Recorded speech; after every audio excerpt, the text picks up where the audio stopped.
பரிசுத்த நாமத்துக்கு மகிமையும் கனமும் துதியும் உண்டாகட்டும்.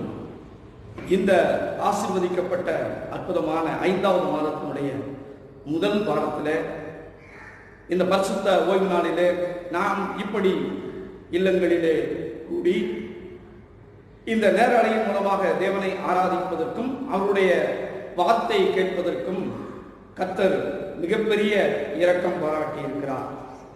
அன்பான தேவனுடைய பிள்ளைகளே, இந்த நாளிலே ஒரு வசனத்தை வாசித்து அந்த வசனத்தின் மூலமாக கர்த்தர் நம்மோடு கூட பேசும்படியாக நாம் ஜெபித்து கர்த்தருடைய வார்த்தையை நாம் கேட்போம். ஆதியாகமத்தின் புத்தகம் 2ஆம் அதிகாரம் 21ஆம் வசனத்தை ஒரு வாசிக்க அன்போடு கேட்கிறேன்.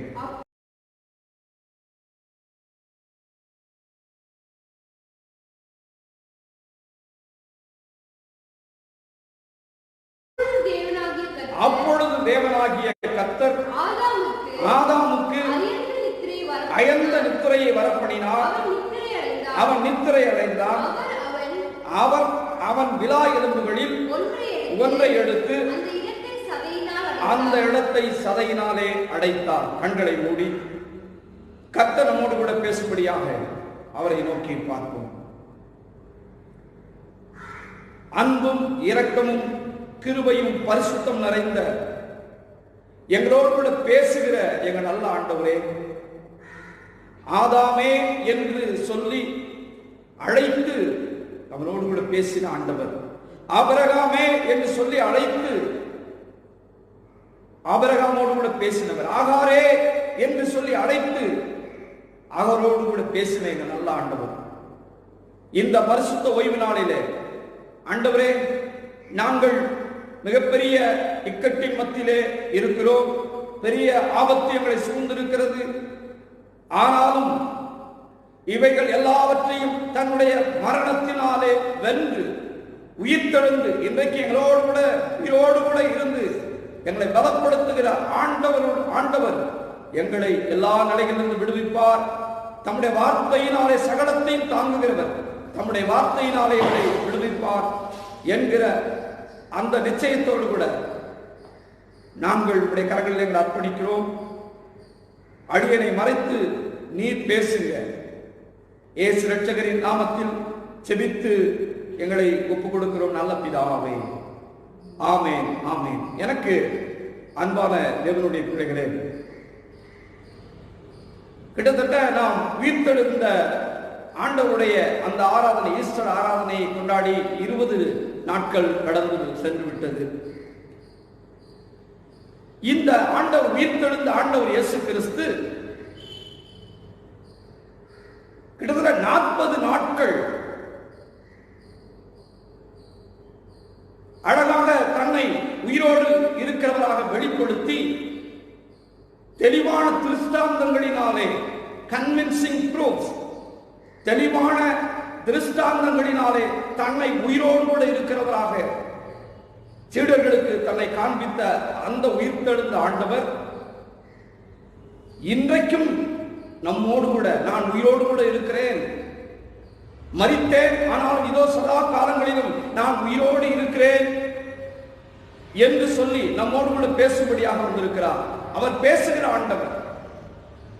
இந்த நாளிலே நான் இந்த ஆதியாகமத்தின் புத்தகத்தை திரும்பவும் வாசித்துக் கொண்டிருந்த பொழுது இந்த பகுதியை நான் இந்த பல முறை வாசித்திருக்கிறேன்.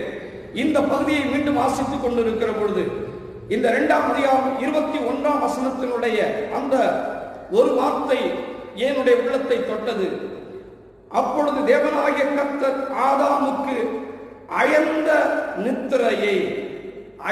நித்திரையை வரப்பண்ணினார். அந்த அயர்ந்த நித்திரை என்கிற வார்த்தை என் உள்ளத்தோடு கூட தொடர்ந்து பேச ஆரம்பித்தது.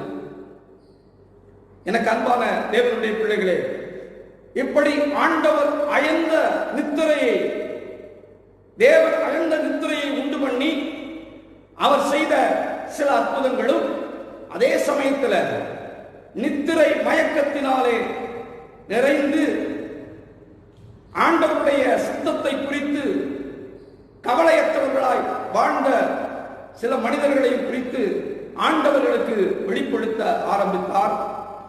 ஆகையினாலே இந்த நாளின் செய்தியினுடைய தலைப்பாக அயர்ந்த நித்திரையும் நித்திரை மயக்கமும் என்கிற தலைப்பிலே கர்த்தர் தம்முடைய வார்த்தைகளை நம்ம மத்தியில பகிர்ந்து கொள்ளும்படியாக வந்திருக்கிறார்.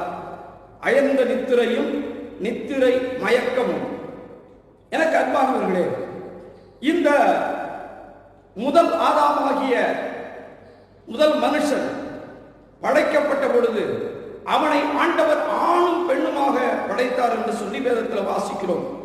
அந்த ஆதியாகமம் 1ஆம் அதிகாரத்தில் நாம் வாசிக்கிற பொழுது 27ஆம் வசனத்திலே தேவன் தம்முடைய சாயலாக மனுஷனை சிருஷ்டித்தார், அவனை தேவ சாயலாகவே சிருஷ்டித்தார், ஆணும் பெண்ணுமாக அவர்களை சிருஷ்டித்தார்.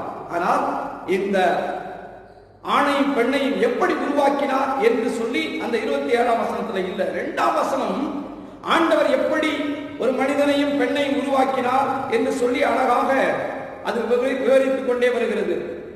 ஆண்டவர் ஆதாமை மண்ணினாலே உருவாக்கி தன்னுடைய ஜீவ சுவாசத்தை அவனுடைய நாசியிலே ஊதினார், அவன் ஜீவாத்மாவானான். இது நமக்கு நல்லா தெரியும். இரண்டாவதாக இப்பொழுது பெண்ணை எப்படி உருவாக்குகிறார்? இந்த ஆதாமினுடைய சரீரத்திலிருந்தே ஒரு எலும்பை எடுத்து, விலாவிலிருந்து ஒரு எலும்பை எடுத்து அவனை உருவாக்கும்படி சித்தம் கொண்டார். ஆகையினாலே இந்த ஆதாமுக்கு அயர்ந்த நித்திரையை வரப்பண்ணினார் என்று சொல்லி வேதம் சொல்லுகிறது. இந்த அயர்ந்த நித்திரை இன்னைக்கெல்லாம் நாம பார்க்கிறோம். ஒரு ஆபரேஷன் நடந்தாலோ அல்லது ஏதாவது ஜனங்களுக்கு ட்ரீட்மெண்ட் கொடுக்கணும்னாலோ, பெரிய ஒரு ட்ரீட்மெண்ட் சர்ஜரி அப்படின்னா உடனே அவர்களுக்கு அனஸ்தீசியா மயக்க மருந்து கொடுத்து பின்புதான் அந்த ஆபரேஷனை செய்ய முடியும். அப்பொழுதுதான் வலி வேதனை இல்லாமல் இருக்கும். இந்த காரியத்தை ஆதியிலேயே மனிதனை தேவன் படைக்கும் பொழுதே இப்படி ஒரு காரியத்தை செய்து வரப்போகிற காரியத்துக்கு நிழலாட்டமாக இதை வைத்துதான் இந்த அயர்ந்த நித்திரையை வரப்பண்ணினார். இதை வைத்துதான் குளோரோஃபார்ம் என்கிற மருந்தே கண்டுபிடிக்கப்பட்டதாக நாம் சரித்திரத்திலிருந்து அறிந்து கொள்கிறோம். எனக்கு அன்பான தேவனுடைய பிள்ளைகளே, இங்கே அயர்ந்த நித்திரையை ஆதாமுக்கு ஆண்டவர் வரப்பண்ணினார். இப்படி அயர்ந்த நித்திரையை வரப்பண்ணினதற்கு காரணம் என்ன? நமக்கு நல்லா தெரியும். அவனுடைய விலா எலும்பிலே ஒன்றை எடுத்து அதை சதையினாலே அடைத்து அந்த விலா எலும்பிலிருந்து ஆண்டவர் அற்புதமான ஒரு மனுஷியை உருவாக்கி அவனிடத்துல கொண்டு வந்து, இதுதான் உனக்கு ஏற்ற துணை. ஆக ஆதாமுக்கு அயர்ந்த நித்திரையை கர்த்தர் கொடுத்ததற்கான காரணம் அவனுக்கு ஏற்ற துணையை, அவனுக்கு ஒரு வாழ்க்கை துணையை. அவன் தனிமையாய் இருப்பது நல்லதல்ல என்று சொல்லி ஒரு அற்புதமான ஒரு ஆசீர்வாதத்தை ஆண்டவர் அவனுக்கு கொண்டு வருகிறார். A deep sleep of Adam resulted a bride. A deep sleep of Adam resulted a wonderful bride. A bride was born at the deep sleep of Adam. ஐயா, இந்த ஆழ்ந்த அல்லது அயர்ந்த நித்திரையில் உண்டான ஒரு பெரிய ஆசீர்வாதம் ஒரு அழகான மனவாட்டி. அன்பான தேவனுடைய பிள்ளைகளே, ஆதாமுக்கு அயர்ந்த நித்திரையை ஆண்டவர் உருவாக்கினார். அழகான ஒரு மனவாட்டி இவனுக்கு கிடைத்தார். தொடர்ந்து இன்னொரு மனிதனுக்கு ஆண்டவர் அயர்ந்த நித்திரையை வரப்பண்ணுகிறார். ஆதியாகமம் 15ஆம் அதிகாரம் 12ஆம் வசனத்தை வாசிக்கிற பொழுது அங்கே ஒரு மனிதனுக்கு அயர்ந்த நித்திரை வருகிறது. வாசிக்கலாம்.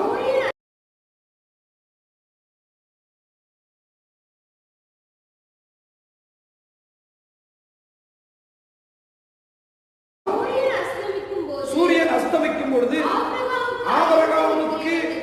ஆபிரகாமுக்கு அயர்ந்த நித்திரை வந்தது. திகிலும் காரியங்களும் அவனை மூடிக்கொண்டது. இங்கே பார்க்கிறோம், ஆபிரகாம் விசுவாசிகளின் தகப்பன், இஸ்ரவேல் என்கிற ஒரு பெரிய தேசம் உருவாக காரணமானவன். எனக்கு அன்பானவர்களே, மத்தேயு நீங்க 1ஆம் அதிகாரம் 1ஆம் வசனத்துல பாத்தீங்கன்னா இயேசு கிறிஸ்துவை குறித்து ஆரம்பிக்கிற பொழுதே ஆபிரகாமின் குமாரனும் தாவீதின் குமாரனும் என்று சொல்லித்தான் ஆரம்பிக்கிறது. அந்த அளவுக்கு தேவனால் நேசிக்கப்பட்ட ஒரு அற்புதமான மனுஷன். முதல்ல பார்த்தோம், ஆதாமுக்கு அயர்ந்த நித்திரை வந்தது. விளைவு ஒரு அழகான மனவாட்டி அவனுக்கு கிடைத்தார். நல்ல அற்புதமான ஆசீர்வாதம். இங்கே ஆபிரகாமுக்கு அயர்ந்த நித்திரை. எனக்கு அந்த ஆண்டவர் ஆபிரகாமை பெயர் சொல்லி அழைத்து, நான் சொன்னதை செய்ய, உன்னை நான் ஆசீர்வாதமாக நடத்துவேன் என்று சொல்லி அற்புதமாக நடத்தி கொண்டு வருகிறார். இந்த ஆசீர்வாதங்களை தன்னுடைய வாழ்க்கையில அவன் ருசி பார்க்கிறான்.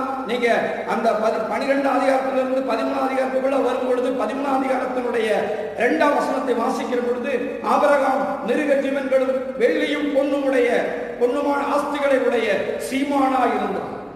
ஆண்டவனுக்கு ஆசீர்வாதம் கொடுத்துட்டார்.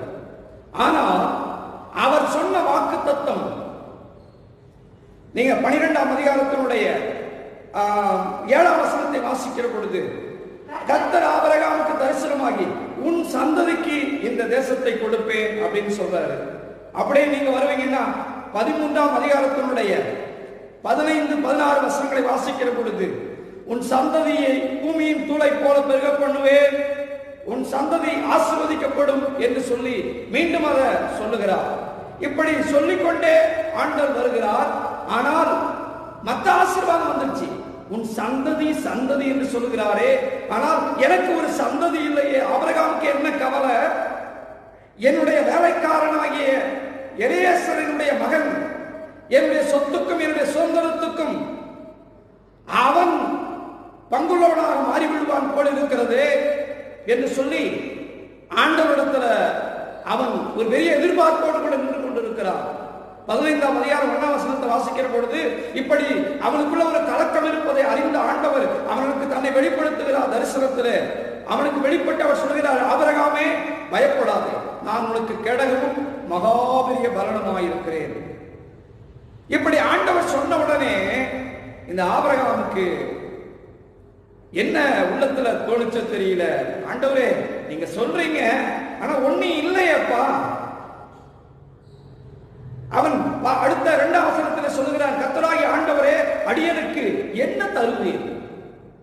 நீ சொன்னது உண்மைதான். அப்போ ஆண்டவர் கொடுத்த ஆசீர்வாதங்கள் செல்வ சீமானா இருந்தான். அதெல்லாம் கொஞ்ச நேரத்தில் அவருடைய கண்களுக்கு மறைக்கப்பட்டது போல தோன்றுகிறது. ஆனா நீங்க சொன்ன அந்த உன் சந்ததி உன் சந்ததி உன் சந்ததி என்று சொன்னீரே, அந்த சந்ததி உருவாவதற்கான வாய்ப்பு இல்லையே, நான் பிள்ளை இல்லாமல் இருக்கிறேனே என்கிற ஒரு ஏக்கம் அவனுக்குள்ளாக வருகிறது. எனக்கு அன்பான தேவனுடைய பிள்ளைகளே, ஆண்டவர் மீண்டும் தன்னுடைய வார்த்தையை உறுதிப்படுத்துகிறார். அந்த 15ஆம் அதிகாரத்தினுடைய 4, 5 வசனங்களை வாசிக்கிற பொழுது அவர் காரியங்கள் எல்லாம் சொல்லிட்டு அந்த கடைசி பகுதியில் சொல்லுகிறார், உன் சந்ததி இவ்வண்ணமா இருக்கும். என்ன? நீ வானத்தை அண்ணாந்து வா, வானத்தின் நட்சத்திரங்களை உன்னால் என்ன கூடுமானால் என்ன, உன் சந்ததி இப்படி இருக்கும். மீண்டும் அந்த வசனத்தையே சொல்லுகிறார். இப்படி இருக்கும் பொழுதுதான் மீண்டும் அவரை பார்த்து ஆண்டவர்கிட்ட ஒரு கேள்வி கேட்கிறார். என்ன கேள்வி கேட்கிறார்? கர்த்தராகிய ஆண்டவரே, நான் இதை சுதந்திரித்துக் கொள்வேன் என்று எதினால அறிவேன்? மீண்டும் ஆண்டவர் மேல ஒரு சின்ன ஒரு சந்தேகம். தன்னுடைய விசுவாசத்தை உறுதிப்படுத்தும்படி, எப்படி தோமா நான் அவரை கண்டு அவருடைய விழாவில் என் கையை விட்டு அவருடைய காயத்தை நான் அவருடைய நம்ப மாட்டேன்னு சொன்னாரோ, அதே போல ஆபிரகாம் இதை நான் எப்படி ஆண்டவரே அறிவேன் அப்படின்னு சொல்லி அடையாளத்துக்கு. அப்பதான் ஆண்டவர் அவனுக்கு சில காரியங்களை சொல்லுகிறார். நீ இந்த மிருகங்களை, இந்த காரியத்தெல்லாம் ஆயத்தப்படுத்து. 3 விதமான மிருகங்கள், 2 விதமான பறவைகள், இதை ஆயத்தப்படுத்தி நீ பலி செலுத்தும்படியாக கொண்டு வா அப்படின்னு கொண்டு வர சொல்லிட்டு, அடுத்து நிகழ்ந்த ஒரு அற்புதமான காரியம்தான் அவனுக்கு அயர்ந்த நித்திரை. எனக்கு அன்பானவர்களை, இந்த அயர்ந்த நித்திரையிலே கர்த்தர் அவனுக்கு தரிசனமாகி அவனுக்கு சில காரியங்களை வெளிப்படுத்துகிறார். 15ஆம் அதிகாரம் 13ஆம் வசனத்தை வாசிக்கிற பொழுது அவர் ஆபிரகாமை நோக்கி, உன் சந்ததியார் தங்களுடைய அல்லாத அந்நிய தேசத்திலே பரதேசிகளாயிருந்து அத்தேசத்தை சேவிப்பார்கள் என்றும் அவர்களால் 400 வருஷம் உபத்திரவப்படுவார்கள் என்றும் நீ நிச்சயமாய் அறிய கடவாய். மீண்டும் சொல்றாரு, உன் சந்ததி உன் சந்ததி. அன்பான தேவனுடைய பிள்ளைகளே, கடைசி அந்த 21ஆம் வசனத்துல அவர் சொல்லிட்டாரு, நீ இந்த தேசத்தை எல்லாம், நிறைய தேசத்தை பட்டியலிட்டு இந்த தேசத்தை எல்லாம் உன் சந்ததிக்கு கொடுத்தேன். இதுக்கு என்ன அர்த்தம்? ஒரு தேசம் அவனுக்கு முன்பதாக உருவாக்கப்பட்டு விட்டது. எப்படி ஆதாமினுடைய அயர்ந்த நித்திரைக்கு பின்னால ஒரு அழகான மனவாட்டியோ, அதே போல ஆபிரகாமின் அயர்ந்த நித்திரைக்கு பின்னால ஒரு அழகான தேசம் உருவாக்கப்பட்டு விட்டது. அவனுக்கு முன்பதாக கொண்டு வந்து நிறுத்தப்பட்டு விட்டது. அன்பான தேவனுடைய பிள்ளைகளே, ஆதாமின் அயர்ந்த நித்திரை ஒரு அழகான மனவாட்டியை கொண்டு வந்தது. ஆபிரகாமின் அயர்ந்த நித்திரை அவன் சுதந்திரித்துக் கொள்ள போகிற, அவனால் உருவாக போகிற ஒரு அழகான தேசத்தை அவனுக்கு முன்பாக கொண்டு வந்தது. A deep sleep of Abraham resulted a nation. A nation was born at the deep sleep of Abraham. எனக்கு அன்பான தேவனுடைய பிள்ளைகளே, ஒரு அற்புதமான ஒரு அழகான தேசம், அழகா நான் உன்னுடைய தேசம் உனக்கு கொடுக்க போகிற சந்ததி நான் இப்படியெல்லாம் இருக்கும். அவர்கள் ஒரு பரதேசியை போல போய் வாழ்வாங்க, 400 வருஷம் அந்த சிறையிருப்புல இருப்பாங்க. அவங்களை திரும்ப நான் என்ன செய்வேன், அவர்கள் சேவித்த அந்த ஜாதியை நான் நியாயத்திற்கு அவர்கள் அழகா நான் பொன்னுடைமைகளோடு கூட பொருள்களோடு கூட நான் கொண்டு வருவேன். அவர்கள் தான் கொடுக்கிற அந்த தேசத்திலே வாசமாயிருப்பார்கள் என்று சொல்லி அழகாக ஒரு புதிய தேசத்தை அவனுக்கு முன்பாக கொண்டு வருகிறார். எனக்கு அன்பான தேவனுடைய பிள்ளைகள், இரண்டாவது அயர்ந்த நித்திரை ஒரு அழகான தேசத்தை அவனுக்கு முன்பதாக ஆபிரகாமுக்கு முன்பதாக கொண்டு வந்தது. அதை தொடர்ந்து நமக்கெல்லாம் தெரியும், நம்முடைய ஆண்டவராகிய இயேசு கிறிஸ்துவினுடைய நித்திரை. அன்பான தேவனுடைய பிள்ளைகளே, ஆண்டவர் நாம நித்திரை, நீ வேதத்துல பாத்தீங்கன்னா பல இடங்களிலே நித்திரை என்பது மரணத்துக்கு ஒப்பிடப்படுகிறது. இயேசு கிறிஸ்துவும் வேதம் சொல்லுகிறபடி நித்திரை அடைந்தவர்களில் முதல் பலனானார். அப்படின்னா என்ன அர்த்தம்? அவர் நித்திரை அடைந்தார். அவர் அடைந்ததும் ஒரு ஆழ்ந்த அயர்ந்த நித்திரை. நமக்கு அதை 3 நாட்கள், இவங்கெல்லாம் எத்தனை நாள் நித்திரையில் இருந்தாங்க நமக்கு தெரியல. ஆனால் இயேசு கிறிஸ்து எத்தனை நாள்? 3 நாள் அயர்ந்த நித்திரையில் இருந்தார். எனக்கு அன்பான தேவனுடைய பிள்ளைகளே, இந்த இயேசு கிறிஸ்துவனுடைய அயர்ந்த நித்திரை அல்லது அவருடைய மரணம், அவருடைய அயர்ந்த நித்திரை அன்பான தேவனுடைய பிள்ளைகளே ஒரு அற்புதத்தை கொண்டு வந்தது. அதுதான் அவருடைய இரத்தத்தினாலே மீட்டெடுக்கப்பட்ட அற்புதமான மணவாட்டி என்கிற சபை. முந்தின ஆதாமுக்கு அவருக்கு மணவாட்டி ஆகிய அவருடைய வாழ்க்கை துணையை ஆண்டவர் உருவாக்கி கொடுக்கிறார். பிந்தின ஆதாமாகிய இயேசு கிறிஸ்துவனுடைய அந்த ஆழ்ந்த நித்திரையிலே, அயர்ந்த நித்திரையிலே, அந்த மரணத்திலே அவருடைய இரத்தத்தினாலே உருவானதுதான். அதைத்தான் அப்போஸ்தலர் 20:28 வாசிக்கிறோம். தேவன் தம்முடைய சுய இரத்தத்தினாலே சம்பாதித்த சபை என்று சொல்லி. அன்பான தேவனுடைய பிள்ளைகளே, இயேசு கிறிஸ்துவனுடைய அயர்ந்த நித்திரை நமக்கு அவருக்கு ஒரு மணவாட்டியை, திருச்சபையாம் மணவாட்டியை ஆயத்தப்படுத்தி கொடுத்தது. இன்னொரு விதத்துல சொல்லணும்னா a new world was born. ஒரு புதிய உலகம். ஆதாமுடைய அயர்ந்த நித்திரையிலே ஒரு புதிய மணவாட்டி, ஆபிரகாமுடைய அயர்ந்த நித்திரையிலே ஒரு புதிய தேசம். ஆனால் இயேசு கிறிஸ்துவனுடைய அயர்ந்த நித்திரையிலே ஒரு புதிய உலகம். இயேசு கிறிஸ்துவனுடைய இரத்தத்தினாலே மீட்டெடுக்கப்பட்ட ஒரு புதிய உலகம்.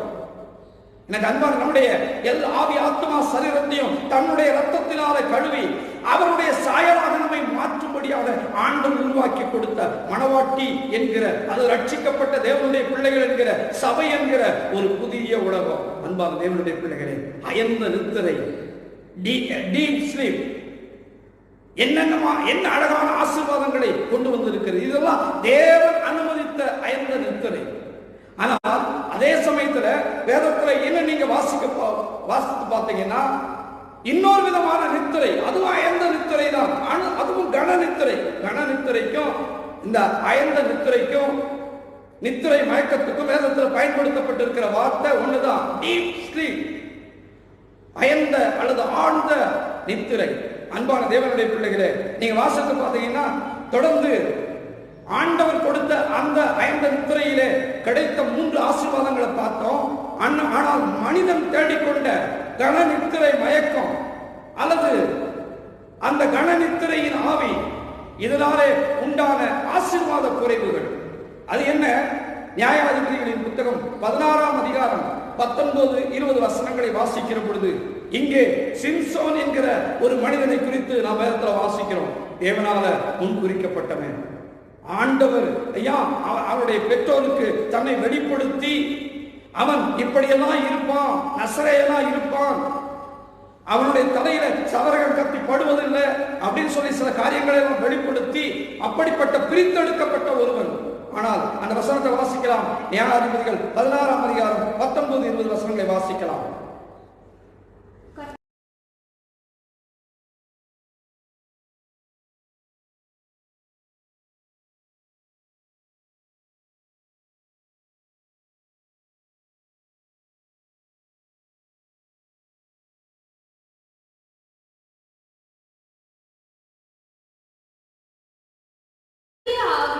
கர்த்தருடைய ஆவி அவன் மேல் இறங்கினதினால்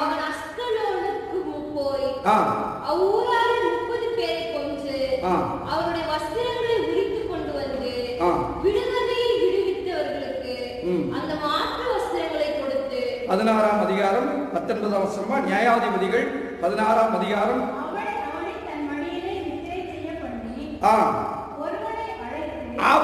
அவனை தன்னுடைய மடியிலே நித்திரை செய்ய பண்ணி. இந்த சிம்சோன் ஒருவருடைய மடியிலே நித்திரை பண்ணினான். அவள் பேரு நமக்கு தெரியும், தெரியலா.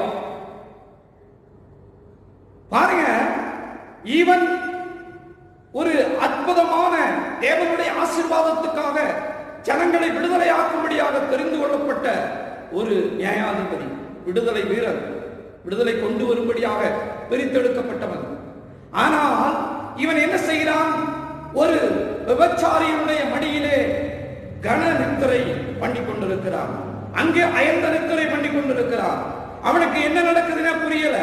ஏன் இது அயர்ந்த நித்திரை என்று நான் சொல்லுகிறேன்? ஏன்னா அவள் மக்களை அழைத்து அவனுடைய தலையை சாதனம் பண்றார், அவனுடைய தலைமுடியெல்லாம் வடித்து எடுக்கிறார். இவனுக்கு ஒன்றும் புரியல, இவனுக்கு என்ன நடக்குதுன்னு தெரியாது. அந்த அளவுக்கு அவன் அயர்ந்த நித்திரை பண்ணி கொண்டிருக்கிறான். ஆனால் அவன் நித்திரை பண்ணி கொண்டிருப்பது விபச்சாரியுடைய மடி, தெளிலாளனுடைய மடி. அதனுடைய விளைவு நமக்கு நல்லா தெரியும். அன்பான தேவனுடைய பிள்ளைகளே, இவன் கன நித்திரை, இவனும் அயர்ந்த நித்திரை பண்ணுகிறான். ஆனால் விளைவு நமக்கு தெரியும். அவன் கேலி பொருளாக, பரியாச பொருளாக மாற்றப்பட்டான். அன்பான தேவனுடைய பிள்ளைகளே, ஆண்டவர் கொடுக்கிற அந்த அற்புதமான அயர்ந்த நித்திரைக்கும் மனுஷன் தனக்குத்தானே உண்டு பண்ணி கொடுக்கிற அந்த கன நித்திரையின் ஆவிக்கும் அயர்ந்த நித்திரைக்கும் பெரிய வித்தியாசம் உண்டு. அந்த நித்திரை அற்புதமான ஆசீர்வாதங்களை கொண்டு வந்தது. அயர்ந்த நித்திரை தேவன் கொடுத்த. அதனால வேதம் சொல்கிறது, கர்த்தர் தமக்கு பிரியமானவர்களுக்கு எப்படிப்பட்ட நித்திரை கொடுக்கிறாரா? நல்ல அழகா, ரொம்ப அற்புதமான நித்திரையை கொடுக்கிறார். ஆனால் இங்கே பார்க்கிறோம், இந்த சிம்சோன் கன நித்திரையின் ஆவி, அதுவும் ஆழ்ந்த நித்திரை தான். ஆனால் அவன் தூங்கின இடம் வேறு, அவன் தூங்கின விதம் வேறு. அதனுடைய விளைவு அவன் ஆசீர்வாதங்களை அறுப்பதற்கு பதிலாக, அன்பான தேவனுடைய பிள்ளைகளே, அவன் கேலி பொருளாக மாறிவிட்டான். இரண்டாவதாக இன்னொரு மனிதனை குறித்து நமக்கு தெரியும். யோனாவின் புத்தகம் 1ஆம் அதிகாரம் 5வது வசனத்தை வாசிக்கிற பொழுது இந்த யோனாவை குறித்து நமக்கு நல்லா தெரியும். யோனா நினிவே தேசத்தினுடைய மக்களை விடுதலையாக்கும்படி, அவர்களை பாவத்திலிருந்து விடுதலையாக்கும்படி ஆண்டவருடைய சத்தியத்தை சொல்லுவதற்கு முன்குறிக்கப்பட்டவன். ஆண்டவர் யோனாவை அழைத்து, நீ நினிவே தேசத்துக்கு போ, அவருடைய பாவையுடைய சந்நிதியில வந்துருச்சு, நான் நினிவே தேசத்தை அழிக்க போகிறேன், நீ போய் பிரசங்கம் பண்ணு என்று சொல்லுகிறார். ஆனால் நினிவேக்கு போக வேண்டியவன் தர்ஷீசுக்கு கப்பல் ஏறி ஓடி போகிறான். அப்படி கப்பல் ஏறி ஓடி போகிற அந்த வேளையிலே நடந்த ஒரு சம்பவம் தான் 5ஆம் வசனத்தை வாசிக்கலாம். யோனா 1:5. யோனாவோ என்றால் கப்பலின் கீழ்த்தட்டிலே போய் படுத்துக்கொண்டு அயர்ந்த நித்திரை பண்ணினான். இது அயர்ந்த நித்திரை தான். எனக்கு அன்பான தேவனுடைய பிள்ளைகளே, ஆதாமுக்கு ஆண்டவர் கொடுத்தது அயர்ந்த நித்திரை, ஆபிரகாமுக்கு ஆண்டவர் கொடுத்தது அயர்ந்த நித்திரை, இயேசு கிறிஸ்துவுக்கு தேவன் அனுமதித்தது அயர்ந்த நித்திரை. ஆனால் அதிலே உண்டானது மிகுந்த ஆசீர்வாதம், மிகப்பெரிய ஆசீர்வாதங்கள். ஆனால் இங்கே பார்க்கிறோம், சிம்சோனுக்கு உண்டான அயர்ந்த நித்திரை அவனுக்கு அழிவை கொண்டு வந்தது. இந்த யோனாவுக்கு அயர்ந்த நித்திரை, நினிவேவுக்கு போக சொன்னா தர்ஷீசுக்கு ஓடி போகிறான் கப்பலிலே. எனக்கு அன்பானவர்களே, மிகப்பெரிய ஒரு புயல் காற்று அடித்து கப்பல் கவிழத்தக்கதான ஒரு நிலை வருகிறது. எல்லாரும் பயந்து நிற்கிறாங்க. கப்பல் மாலுமி சொல்கிறார், எல்லாரும் தேவனை நோக்கி, அவருடைய தேவனை நோக்கி கூப்பிடுங்கள், கூப்பிடுங்கள். கடைசியில சீட்டு போடுறாங்க. சீட்டு போடுகிற பொழுது அந்த சீட்டு யோனாவினுடைய பெயருக்கு. யோனா எங்க தேடுறாங்க? இவன் கப்பலின் அடித்தட்டிலே அயர்ந்த நித்திரை பண்ணி கொண்டிருக்கிறான். எனக்கு அன்பான தேவனுடைய பிள்ளைகளே, அழிய போகிறதை குறித்து, அழிய போகிற அந்த நினிவே தேசத்தை குறித்து இவனுக்கு அக்கறை இல்லை. அடுத்து அழிய போகிற இந்த கப்பலில் உள்ள மக்களை குறித்து இவனுக்கு அக்கறை இல்லை. மாறாக இவன் அயர்ந்த நித்திரை பண்ணி கொண்டிருக்கிறான். விளைவு நமக்கு தெரியும். அவன் மேல சீட்டு விழுந்தது. அவனை கேட்கிறார்கள், ஆமா நான் அப்படி ஆண்டவரால அழைக்கப்பட்டவன், ஆண்டவரால் தெரிந்து கொள்ளப்பட்டவன், ஆண்டவருடைய சத்தியத்தை பிரசங்கிக்கும்படி நினிவேக்கு போகும்படி தேவனால் தெரிந்து கொள்ளப்பட்டவன். ஆனால் நான் அங்கு செல்லாமல் இப்பொழுது நான் கப்பலேறி தர்ஷீசுக்கு போய் கொண்டிருக்கிறேன் என்று சொல்லி, அப்ப நான் என்ன செய்யணும் அப்படின்னு சொல்லி கேட்ட பொழுது அவனே தன்னுடைய வாயால் சொல்லுகிறார், என்னை நீங்க கடலில் தூக்கி போட்டு விடுங்கள் என்று சொல்லி.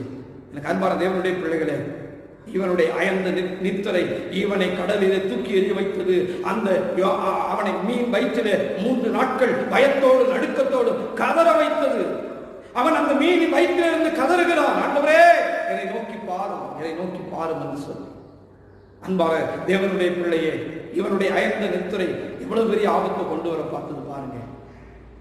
இன்னைக்கு நாம எங்க நித்திரை செய்து கொண்டிருக்கிறோம்? இன்னைக்கு நிறைய பேர் மேக்சிமம் இந்த நாட்களை தனிமைப்படுத்தப்பட்டு வீட்டிலே இருக்கிற நாட்களை நித்திரையிலேயே தூக்கத்திலேயே கழித்துக் கொண்டிருக்கிறோம். கர்த்தருடைய ஆவியானவர் நம்மோடு கூட பேசிக் கொண்டிருக்கிறார். தேவ பிள்ளையே, உன்னுடைய நேரத்தை வேதம் சொல்கிறது, இந்த காலம் பொல்லாதவைகள் ஆனபடியா, நாட்கள் பொல்லாதவைகள் ஆனபடியா காலத்தை பிரயோஜனப்படுத்திக் கொள்ளுங்கள் என்று சொல்லி ஆண்டவர் கொடுத்திருக்கிற இந்த நாட்கள் நமக்கு இந்த உலகத்துக்கு கொடுத்திருக்கிற நாட்கள் நம்முடைய செவி, நம்முடைய கண்களுக்கு அது பொல்லாத நாட்களாக தெரிந்து கொண்டிருக்கிறது அல்லவா?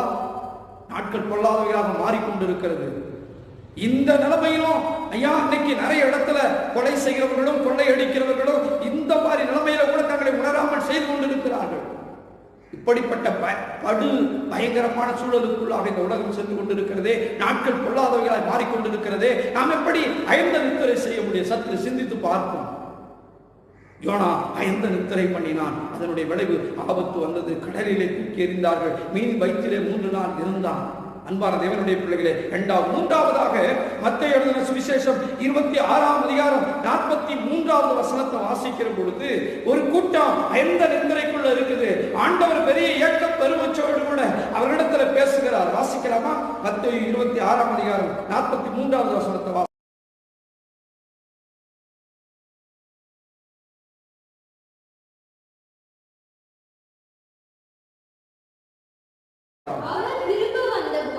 திரும்ப வந்தபொழுது கெத்செமனே தோட்டத்துல ஆண்டவர் வியாகுலப்பட்டு ரத்த வேர்வை சிந்த அவர் செபித்துக் கொண்டிருக்கிறார். தன்னுடைய வேர்வை துளிகள் ரத்தத்தின் பெருந்துளிகளாக வந்து விழுகிறது. அப்படிப்பட்ட ஒரு உருக்கமான ஒரு ஜெபம். எனக்கு அன்பான தேவனுடைய பிள்ளைகளே, இந்த ஜெப வேளையில ஆண்டவர் நேரம் ஜெபிச்சுட்டு வந்து பார்க்கிறாரு. வாசிக்கலாம். அவருடைய கண்கள்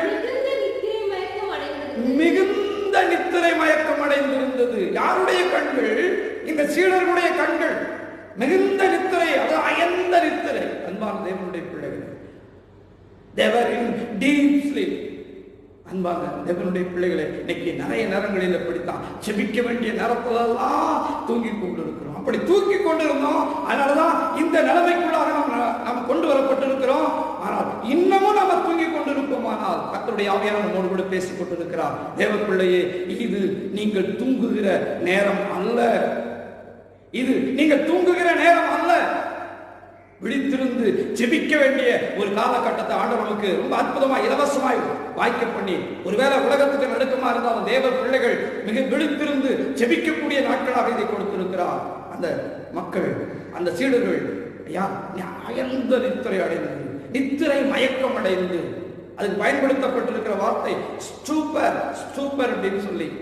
இதுக்கு இன்னொரு விதத்தில் சொல்லணும்னா முட்டாள்தனமான ஒரு நிலைமை.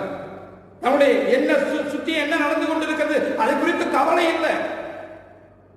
ஒரு கன நித்திரையின் ஆவி, நித்திரை மயக்கத்தினுடைய ஆவி, அதுக்கு பயன்படுத்தப்பட்டிருக்கிற அந்த வார்த்தை ஸ்டூப்பர். எனக்கு அன்பான தேவனுடைய பிள்ளைகளே, இந்த வேளையில கர்த்தருடைய ஆவியானவர் நம்மோடு கூட பேசிக் கொண்டிருக்கிறார். அந்த சீடர்களைப் போல ஒருவேளை நித்திரை மயக்கத்திலேயே இந்த தனிமைப்படுத்தப்பட்ட நாட்களை நீங்கள் கழித்துக் கொண்டிருக்கிறீர்களோ, இந்த தேவனுடைய ஆவியானவர் வைராக்கிய வாஞ்சியோடு கூட நின்று கொண்டிருக்கிறார். சிம்சோன் அயர்ந்த நித்திரை அடைந்தான். ஆனா எங்க அவன் எந்த நிலைமையில் அடைந்தான்? விளைவு என்ன பார்த்தோம்? யோனா அயர்ந்த நித்திரை, விளைவு என்ன பார்த்தோம்? சீடர்கள் அயர்ந்த நித்திரை அடைந்தார்கள். அன்பான தேவனுடைய பிள்ளைகளே, அன்று உள்ளமெல்லாம் உடைந்தது, அன்றைய உள்ளமெல்லாம் உடைந்தது. இன்னமும் நம்ம ஆண்டவருடைய உள்ளத்தை உடைத்து நொறுக்கி கொண்டிருக்கிறோமோ? கர்த்தருடைய ஆவியானவர் நம்மோடு கூட பேசிக் கொண்டிருக்கிறார். அன்னைக்கு இயேசு கிறிஸ்து மரித்து உயிர்த்தெழுந்து 40 நாள் அவர்களுக்கு தரிசனமாகி தன்னை வெளிப்படுத்திட்டு அவர் மேலே எடுத்துக் கொள்ளப்படுகிற பொழுது எல்லாரும் அவருக்கு மேல வானத்தை அண்ணாந்து நோக்கி பார்த்து கொண்டிருக்கிறார்கள். அப்படி நோக்கி பார்த்து கொண்டிருக்கிற பொழுது உடனே அங்கே அங்கே நடக்கிற ஒரு சம்பவத்தை நாம் பார்க்கிறோம். வாசிக்கலாமா? அப்போஸ்தலர் நடவடிக்கைகள் 1ஆம் அதிகாரம் 11வது வசனத்தை வாசிக்கலாம்.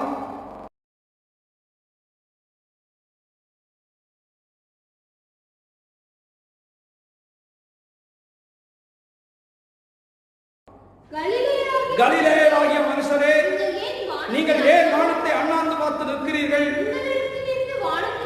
உங்களிடத்திலிருந்து வானத்துக்கு எடுத்துக் கொள்ளப்பட்ட இந்த இயேசுவானவர் எப்படி உங்கள் கண்களுக்கு முன்பாக வானத்துக்கு எழுந்தருளி போனாரோ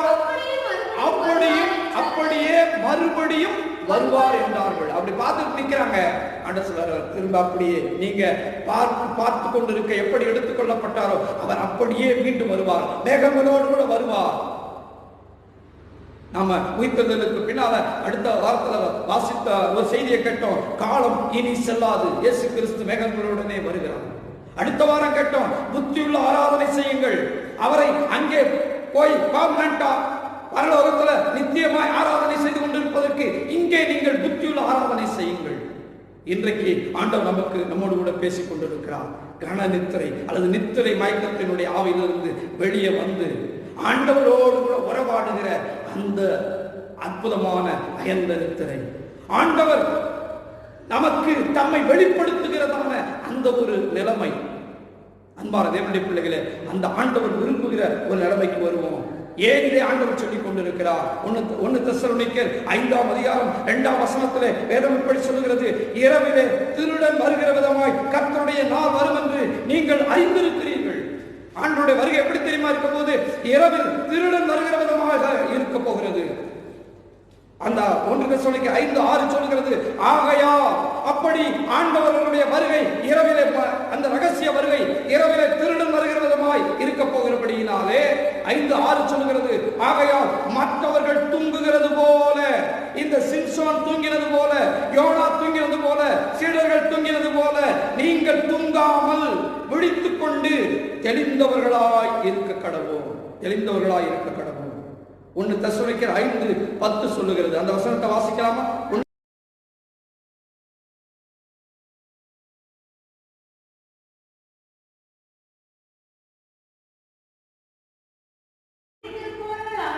நாம் விழித்திருப்பவர்கள் ஆனாலும்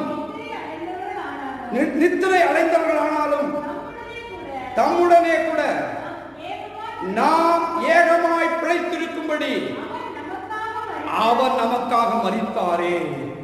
ஐயா, இயேசு கிறிஸ்துவினுடைய நித்திரை, அந்த அயர்ந்த நித்திரை, அந்த ஐயா அந்த 3 நாள் கல்லறையிலே அவரை வைத்தார்களே, அந்த மரணம், அந்த நித்திரை நமக்கு எவ்வளவு பெரிய வாழ்க்கை. தன்னோடு கூட என்றைக்கு உங்களை என்னையும் ஏகமாய் வைத்திருக்கும்படி, பிழைத்திருக்க பண்ணும்படி, ஐயா அவருக்காக சாட்சியாய் வாழும்படி இப்படிப்பட்ட ஒரு அற்புதமான காரியத்தை ஆண்டவர் அயர்ந்த நித்திரை, ஆதாமின் அயர்ந்த நித்திரை ஒரு அழகான மனவாட்டியை கொண்டு வந்தது. ஆபிரகாமின் அயர்ந்த நித்திரை ஒரு அழகான தேசத்தை கொண்டு வந்தது. அன்பான தேவனுடைய பிள்ளைகளே, இயேசு கிறிஸ்துவினுடைய அயர்ந்த நித்திரை ஒரு அழகான உலகம், ரட்சிக்கப்பட்ட உலகத்தை, ரட்சிக்கப்பட்ட சபையை உலகத்தை கொண்டு வந்திருக்கிறது. அழகான இந்த பாவம் நிறைந்த உலகத்துல ஒரு ரட்சிப்பின் உலகம், ரட்சிப்பின் வாழ்க்கை, திருச்சபை என்கிற ஒரு புதிய உலகத்தை கொண்டு வந்திருக்கிறது. நாம எந்த நிலைமையில இருக்க போறோம்? இந்த 3 பேரை கூட இருக்க போறோமா? இல்ல பின்னால வாசிப்போமே, சிம்சோன், யோனா, சீடர்கள் விழித்துக் கொண்டார்கள். ஐயா, பரிசுத்த ஆவியானவருடைய அந்த அபிஷேகத்துக்கு பின்னால சீடருடைய வாழ்க்கை விழித்துக் கொண்டது. இயேசுக்காக அவர்கள் தம்முடைய ஜீவனையும் அர்ப்பணிக்க ஒப்பு கொடுத்தார்கள். இன்னைக்கு ஆண்டவர் நம்ம பார்த்தா தான் கேட்கிறாரு, இதுவரையிலும் ஒருவேளை எந்த நித்திரையில, என் தூக்க மயக்கத்துல நீங்க இருந்து விட்டீர்களோ, என் பிள்ளைகளை எழுங்கள், நாட்கள் பொருளாதார்கள், காலத்தை பிரயோஜனப்படுத்திக் கொள்ளும்படி நீங்க எழுந்திருங்கள் என்று சொல்லி ஆண்டவர் உங்களை என்னையும் தட்டி எழுப்புகிறார் தன்னுடைய ஆவியினாலே. அவருடைய அயர்ந்த நித்திரை, ஐயா ஒரு புதிய உலகத்தை மட்டும் உருவாக்கல, இந்த புதிய உலகம் ஆண்டவருடைய பலத்தோடு எழும்பி செயல்படும்படி அன்றைக்கு ஒரு புதிய மனவாட்டியை கொடுத்தது. அதே போல நமக்கு ஒரு அழகான கம்ஃபர்டர், ஹெல்ப்பரை, நமக்கு பரிசுத்த ஆவியானவர் என்கிற ஒரு அழகான தேற்றரவாளனையும் கொடுத்திருக்கிறது. அவருடைய மரணம், அவருடைய அயர்ந்த நித்திரைக்கு பின்னால ஐயா பரிசுத்த ஆவியானவரை நான் போய் அனுப்புவேன்னு சொன்னால அனுப்பி இருக்கிறாரு. ஒரு அழகான ஹெல்ப்பரை நமக்கு அனுப்பி இருக்கிறாரு. அந்த துணையாளருடைய உதவியோடு கூட நாம அப்படியே அழகா புதிய உலகத்தை அப்படியே கட்டி எழுப்பி இந்த ஒட்டுமொத்த பாவ உலகத்தை அவருடைய அன்புக்குள்ளாக சேர்த்து நாம அவருடைய வருகைக்கு ஆயத்தமாக அர்ப்பணிப்போமா? தேவ பிள்ளையை கர்த்தர் நம்மோடு கூட பேசிக் கொண்டிருக்கிறார். ஊக்கமாக ஜபிக்க வேண்டிய நீங்களும் நானும், விழித்திருந்து ஜபிக்க வேண்டிய நீங்களும் நானும் இன்னைக்கு என்ன செய்து கொண்டிருக்கிறோம்? நான் ஒரு சம்பவத்தை வாசித்தேன். ஹட்சன் டெய்லர், நமக்கெல்லாம் தெரியும், ஒரு அற்புதமான மிஷனரி. இந்த மிஷனரி அவர் ஒரு சாட்சி கொடுக்கிறார். என் தாயினுடைய உருக்கமான ஜெபமே பாவத்தில் அழிந்து போக வேண்டிய என்ன, உருக்குலைந்து போக வேண்டிய என்ன, அதில் விழாமல் தடுத்து ஆட்கொண்டு என்னை இன்னைக்கு இவ்வளவு பெரிய ஊழியக்காரனாக இந்த தேவனுடைய இந்த ஜீவனுள்ள தேவனுக்கு ஒரு சாட்சியாக என்னை நிறுத்தி இருக்கிறது என்றால் என் தாயினுடைய ஊக்கமான ஜெபமே. அதே போலத்தான் ஜான் வெஸ்லி, எனக்கு அன்பான தேவனுடைய பிள்ளைகளை, அவருடைய தாயார் சூசன்னா வெஸ்லியுடைய அந்த உருக்கமான ஜெபம் தான் அவ்வளவு பெரிய அற்புதமான ஒரு ஊழியக்காரனை எழுப்பியது. தேவ பிள்ளையே, அன்பான தாய்மார்களே, அருமையான சகோதரிகளே, அருமையான ஐயாமார்களே, ஆண்டவர் நம்மோடு கூட பேசிக் கொண்டிருக்கிறார். நாம ஜெபித்தோம்னா நம்மால எத்தனை பேர் உருவாவாங்க தெரியுமா? எத்தனை பேர் உணர்வடைவாங்க தெரியுமா? எத்தனை பேர் மீட்பிக்கப்படுவாங்க தெரியுமா? எத்தனை பேருடைய வாழ்க்கை ஆசீர்வாதமாக மாறும் தெரியுமா? ஜெபிக்க உங்களை அர்ப்பணியுங்கள். ஆண்டவர் தருகிற அயர்ந்த நித்திரையா அல்லது பிசாசு தருகிற அந்த கன நித்திரையா, நித்திரை மயக்கமா? ஆண்டவருடைய கரங்களில் நம்மை தாழ்த்தி ஒப்பு கொடுப்போம். கர்த்தருடைய ஆவியானவர் நம்மோடு கூட பேசிக் கொண்டிருக்கிறார். உள்ளத்துல கையை வச்சு, ஆண்டவரே, நான் தேவ சித்தம் செய்ய என்னை ஒப்பு கொடுக்கிறப்பா. எந்த நித்திரையில் இருந்துட்டு ஆண்டவரே, என் வாழ்க்கையில மாற்றம் இல்லை. நிறைய பேர் நான் ரட்சிக்கப்பட்டேன், நான் ஜெபிக்கிறேன், நான் வேதம் வாசிக்கிறேன், நான் அதை செய்யறேன், இதை செய்யறேன், பல மணி நேரம் ஜெபிக்கிறேன். உங்க வாழ்க்கையில மாற்றம் இல்லாம புத்தியுள்ள ஆராதனை என்ன தெரியுமா? உங்களுடைய சரீரங்களை ஜீவ பலியாய் ஒப்பு கொடுக்கும். ஜீவ பலியா உங்களுடைய மனதில ஒரு மறுரூபம், உங்க வாழ்க்கையினுடைய வாழ்வில தேவ சித்தம் செய்கிற ஒரு அனுபவம் இது இருக்குதா? விட்டு கொடுக்கிற அனுபவம் இருக்குதா? சகிக்கிற அனுபவம் இருக்கிறதா? பொறுமையா இருக்கிற அனுபவம் இருக்கிறதா? நீங்க ஆண்டவர் நம்மோடு கூட பேசிக் கொண்டு இருக்கிறார். தேவ பிள்ளையே, இன்னும் நித்திரை மயக்கத்தோடு கூட நீ வாழ்ந்து கொண்டு இருக்கிறாயோ? நம்ம இன்னும் அதே பொறாமையோடு கூட, அதே எரிச்சலோடு கூட, அதே கோபத்தோடு கூட, அதே ஆத்ம பாரம் இல்லாம, அதே ஏதோ இவங்க சொன்னாங்க அதுக்காக நான் ஜெபிக்கிறேன் அப்படிங்கிற உணர்வோடு கூட நம்ம வாழ்வோம்னா இன்னும் நித்திரை மயக்கத்தோடு கூட இல்லை. நான் எனக்கு ஜெபிக்க வேண்டும் என்கிற தீராததாகும் அந்த உணர்வு எனக்குள்ள பற்றி பிடித்து எரிந்து கொண்டிருக்கிறது. என்னால சும்மா இருக்க முடியல, என்னால தூங்க முடியல, முழங்காற்படியிட்டு கதறுகிறேன், நடு சாமங்களிலே கதறுகிறேன். அப்படிப்பட்ட உணர்வு வந்திருக்கிறதா? தேவ பிள்ளையே, இன்றைக்கு உங்களோடு கூட கர்த்தருடைய ஆவியானவர் பேசிக் கொண்டிருக்கிறார். ஆண்டவர் கொடுக்கிற அயர்ந்த நித்திரையா அல்லது சாத்தான் கொடுக்கிற நித்திரை மயக்கமா? எதனாலே நீ ஆட்கொள்ளப்பட்டிருக்கிறாய்? ஒப்பு கொடுப்போமா? அன்பும் இரக்கம் நிறைந்த எங்கள் பரலோக பிதாவே, இந்த ஆசீர்வதிக்கப்பட்ட அற்புதமான நாளில கர்த்தருடைய ஆவியானவர் எங்களோடு கூட உம்முடைய வார்த்தையின் மூலமாய் தெளிவாக நீர் வெளிப்பட்டிருக்கிறீரே, உமக்கு நன்றி சுவாமி. ஆண்டவரே, நாங்கள் இதுவரையிலும் தூங்கிக் கொண்டிருந்தோம். நிறைய காரியங்களில ஒரு நித்திரை மயக்கத்தினுடைய ஆவி எங்களுக்குள்ளாக இருந்தது. ஆண்டவரே, நாங்க எப்படி வாழணும்னு நீங்க நினைச்சீங்களோ அப்படி நாங்க வாழல. எப்படி சிந்திக்கணும்னு நினைச்சீங்களோ அப்படி சிந்திக்கல. எப்படி நடக்கணும்னு நினைச்சீங்களோ அப்படி நடக்கல. எப்படி நீங்க பேசணும்னு நினைச்சீங்களோ அப்படி பேசல. எப்படி நாங்க செயல்படணும்னு நினைச்சீங்களோ அப்படி நாங்க செயல்படல. எங்களுடைய எல்லா காரியங்களிலும் ஒரு நித்திரை மயக்கம் இருந்ததப்பா, ஒரு கன நித்திரையின் ஆவி இருந்தது ஆண்டவரே. ஆனால் இன்றைக்கோ தேவனுடைய ஆவியானவர் எங்களோடு கூட பேசி இருக்கிறீரே. எங்களை தாழ்த்துடைய கரங்களில் ஒப்புக் கொடுக்கிறாயா? அன்புடைய கரங்களிலே அயர்ந்த நித்திரை வரும்படி ஒப்புக் கொடுத்த ஆதாமை போல ஆண்டவரே, அன்புடைய கரங்களிலே அயர்ந்த நித்திரையை செய்யும்படி ஒப்புக் கொடுத்த ஆபிரகாமை போல அன்புடைய பிதாவின் சித்தப்படி செய்ய தன்னை ஒப்புக் கொடுத்த அந்த பிந்தின ஆதாமாகிய இயேசு கிறிஸ்துவை போல அப்பா நீங்க என்ன செய்றீங்களோ செய்யுங்கப்பா, நாங்க அப்படியே சரண்டர் ஆகிறோம், சரணடைகிறோம். தொடர்ந்து உடைய சித்தம் செய்ய எங்களை படி நடத்தும். நாளிலும் ஆண்டவரே ஒரு விதமான பயத்தோடு, கலக்கத்தோடு, நடுக்கத்தோடு இனி என்ன நடக்குமோ, அடுத்த 2 வாரம் லாக்டவுன் செய்யப்பட்டிருக்கிறதே, நாங்க என்ன பண்ணுவோம், எங்க ஒன்றும் புரியலையே என்கிற ஒரு விதமான பயத்தோடு கூட நின்று கொண்டிருக்கிற தேவ ஜனத்தை பலப்படுத்த நீர் இந்த மாதம் எங்களுக்கு கொடுத்திருக்கிற அந்த வாக்குத்தத்தத்தின்படி ஆண்டவரே, சங்கீதம் 37:19 படி அவர்கள் ஆபத்து காலத்தில் வெட்கப்பட்டு போகாதிருந்து அவர்கள் பஞ்சத்திலே திருப்தி அடைவார்கள், பஞ்ச காலத்திலே திருப்தி அடைவார்கள். அந்த ஒரு மகிமையான ஆசீர்வாதத்தை உடைய பிள்ளைகள் ஒவ்வொருவருக்கு தாரும் ஆண்டவரே. உம்முடைய சித்தம் செய்ய உடைய பிள்ளைகள் ஒவ்வொருவரும் அர்ப்பணிக்கட்டும். பலவீனத்தோடு, சுகவீனத்தோடு ஆண்டவரே, பலவித எதிர்பார்ப்புகளோடு கூட வாழ்ந்து கொண்டிருக்கிற பிள்ளைகள் அவர்கள் ஒவ்வொருவரையும் நீ சந்தித்து ஆண்டவரே உம்முடைய வருகைக்கும் உடைய ராஜ்யத்துக்கு தங்களை ஆயத்தப்படுத்திக் கொள்ள என்ன கொடுத்திருக்கிறாரோ அதிலே திருப்தி அடைய போதும் என்கிற மனதுடனே கூடிய தேவபக்தியே மிகுந்த ஆதாயம். எத்தனையவர்களுக்கு இது கூட இல்லப்பா, எங்களுக்கு இப்படிப்பட்ட ஒரு அழகான அற்புதமான ஆண்டவரே அழகிய வாழ்வை, நல்ல ஒரு பாதுகாப்பை, நல்ல ஒரு சுகத்தை, பலத்தை கொடுத்திருக்கிறீர்கள். இதிலே நாங்கள் திருப்தி அடைய, அப்படி நாங்கள் திருப்தி அடைகிற பொழுது எங்களுக்கு ஆண்டவர் எல்லாவற்றையும் கூட கொடுக்கிறது, தேவ சித்தம் செய்கிற பொழுது கூட கொடுக்கிறது. தொடர்ந்து அப்படி சந்தித்து மகிமையாக நடத்துங்க, பெரிய காரியங்கள் செய்யுங்க ஆண்டவரே. எங்கள் மக்கள் இந்த தேசங்களில் ஒட்டுமொத்த உலகத்தினுடைய மக்கள் அத்தனை பேர் இந்த நாட்களிலே அப்பா உணர்வடையட்டும், உணர்வடையட்டும், இரட்சகராகி உம்மை காணட்டும். 2 கொரிந்தியர் 5:4 இந்த பிரபஞ்சத்தினுடைய அதிபதியானவர் சுவிசேஷத்தினுடைய மகிமையான ஒளி அவர்களுக்கு தெரியக்கூடாதபடிக்கு, காணக்கூடாதபடிக்கு அவருடைய கண்களை குருடாக்கி இருக்கிறார். இயேசுவின் நாமத்தினாலே இப்பொழுதும் நாங்கள் அவருடைய மனக்கண்களை திறந்து ஜெபிக்கிறோம். இந்த முழு உலகமும் ஆண்டவரை அறியட்டும், ஆண்டவருடைய சித்தத்தை தங்களை அர்ப்பணிக்கட்டும். நீர் கொடுக்கிற இந்த மனரமியமான வாழ்வை பெற்றுக் கொள்ளட்டும். பெரிய காரியங்களை செய்யுங்க. இந்த ஆராதனை எங்களோடு கூட இருந்தீரே, நன்றி அப்பா. இந்த மாதம் முழுவதும் எங்களோடு கூட இருந்து ஒரு சாட்சியாக இருக்க உதவி செய்யும். இயேசு கிறிஸ்துவின் விலையேறப்பட்ட நாமத்தினாலே ஜெபித்து எங்களை அர்ப்பணிக்கிறோம் நல்ல பிதாவே.